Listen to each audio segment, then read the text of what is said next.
surpopulation, difficulté de réinsertion, violence entre les détenus ou manque de respect de la dignité humaine.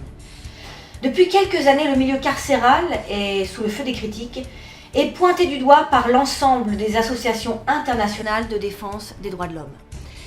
Le gouvernement qui tente de répondre à ces critiques grandissantes a mis en place une vaste réflexion pour moderniser et modifier en profondeur le système.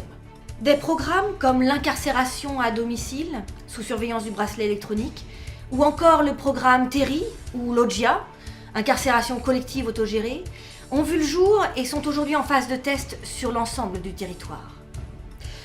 Le programme que nous allons vous proposer ce soir a pour ambitieuse mission de répondre à l'ensemble de ces problèmes.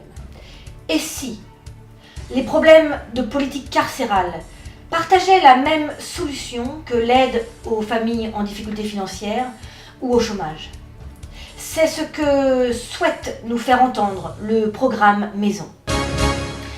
Afin d'en parler avec nous et de nous expliquer les tenants et les aboutissants, j'ai l'honneur de recevoir ce soir l'un des acteurs, ou plutôt devrais-je dire l'une des actrices de ce projet, Madame Kellerman.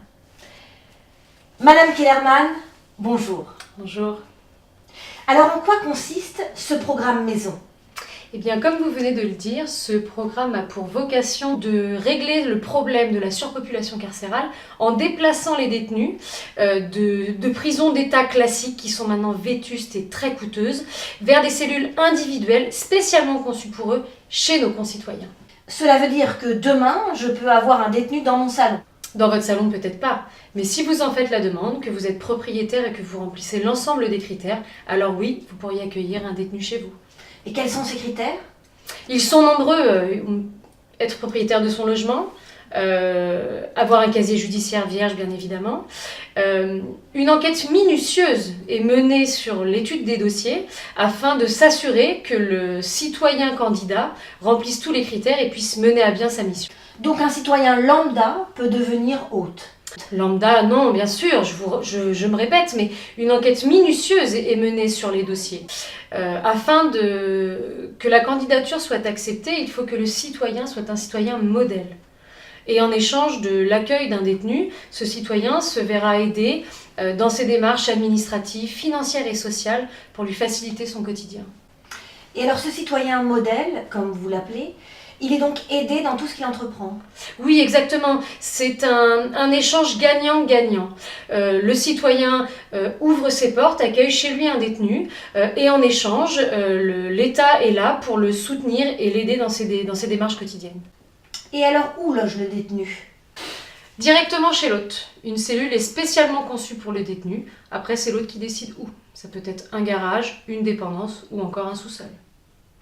Un tel programme doit avoir un sacré coût. Je vous le dis, le but ici est d'offrir à nos concitoyens et aux détenus des réponses à leurs problèmes actuels. Et cette rencontre a pour but également de favoriser à terme la réinsertion du détenu. Mais alors justement, cette rencontre... Je vous vois venir, vous allez me parler du syndrome de Stockholm, du danger qu'il y a à laisser un détenu entrer chez les gens. Vous savez, nous avons l'habitude, nos détracteurs nous ressortent toujours ces mêmes accusations, mais je pense que toute révolution forcément entraîne des craintes, des critiques, mais pour autant, est-ce qu'il ne faut pas tenter l'expérience ? Eh bien moi je pense que si, nous sommes prêts pour cette expérience. Et alors vous, Madame Kellerman, quel est votre rôle dans ce programme ? Je suis un ACL, agent carcéral de liaison. Mon rôle dans ce programme est d'établir le lien entre l'hôte, notre concitoyen, et l'État, pour favoriser le dialogue et pour permettre à ce programme de se dérouler dans les meilleures conditions possibles. Très bien. Merci Madame Kellerman de nous avoir éclairé sur ce programme de désengorgement des prisons. Le programme Maison. Révolution ou illusion ? C'est à vous de juger. Quant à nous, nous nous retrouverons la semaine prochaine pour un nouveau numéro de 5 minutes pour en débattre. Documentaire ou fiction ? De qualité ou pas ? Sérieuse ou non ? La semaine prochaine, nous nous intéresserons au phénomène des web-séries. Au revoir et à la semaine prochaine.